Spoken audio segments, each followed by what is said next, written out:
മക്കളെ, നിങ്ങളുടെ +1 ക്ലാസ്സുകളൊക്കെ സ്റ്റാർട്ട് ചെയ്തിട്ടുണ്ട് അല്ലെ? ജൂൺ 18-ാം തീയതി നിങ്ങളുടെ ക്ലാസ്സുകളൊക്കെ സ്റ്റാർട്ട് ചെയ്തിട്ടുണ്ട്. മിസ് ഇന്ന് വന്നിട്ടുള്ളത് സപ്ലിമെന്ററി അലോട്ട്മെന്റിനെ പറ്റി സംസാരിക്കാൻ വേണ്ടിയിട്ടാണ്. സോ ആർക്കൊക്കെ ഈ സപ്ലിമെന്ററി അലോട്ട്മെന്റിൽ അപേക്ഷിക്കാം? ഒന്നാമതായിട്ട് നിങ്ങൾക്ക് ഇതുവരെ അഡ്മിഷൻ കിട്ടിയില്ല എന്നുള്ള ആൾക്കാരാണെങ്കിൽ നിങ്ങൾക്ക് ഈ സപ്ലിമെന്ററി അലോട്ട്മെന്റിൽ അപേക്ഷിക്കാവുന്നതാണ്. രണ്ടാമതായിട്ട് നിങ്ങളുടെ ആപ്ലിക്കേഷനിൽ എന്തെങ്കിലും തെറ്റ് പറ്റി നിങ്ങളുടെ ആപ്ലിക്കേഷൻ റിജക്റ്റഡ് ആയിട്ടുണ്ട് എന്നുണ്ടെങ്കിൽ നിങ്ങൾക്ക് എന്ത് ചെയ്യാം? അപേക്ഷിക്കാം. നിങ്ങളുടെ ഡീറ്റെയിൽസ് കൊടുത്തതിൽ എന്തെങ്കിലും തെറ്റ് പറ്റിയിട്ടുണ്ടെങ്കിൽ നിങ്ങൾക്ക് എന്ത് ചെയ്യാം?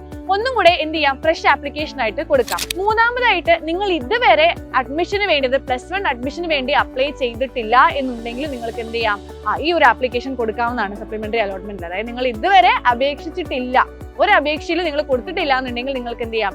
സപ്ലിമെന്ററി അലോട്ട്മെന്റിൽ അപേക്ഷിക്കാം. ഇനി ആർക്കൊക്കെ അപേക്ഷിക്കാൻ പറ്റില്ല?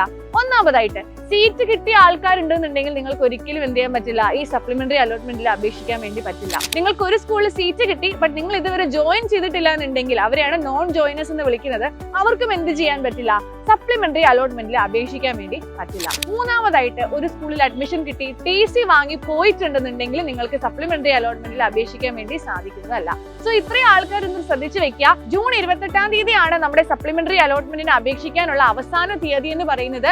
5 മണിക്ക് മുന്നേ ആയിട്ട് നമ്മുടെ അപേക്ഷകളൊക്കെ നമ്മൾ സമർപ്പിക്കണം. അപ്പൊ നിങ്ങൾ ആഗ്രഹിച്ച സ്കൂളിലൊക്കെ നിങ്ങൾക്ക് അഡ്മിഷൻ ലഭിക്കട്ടെ. All the best.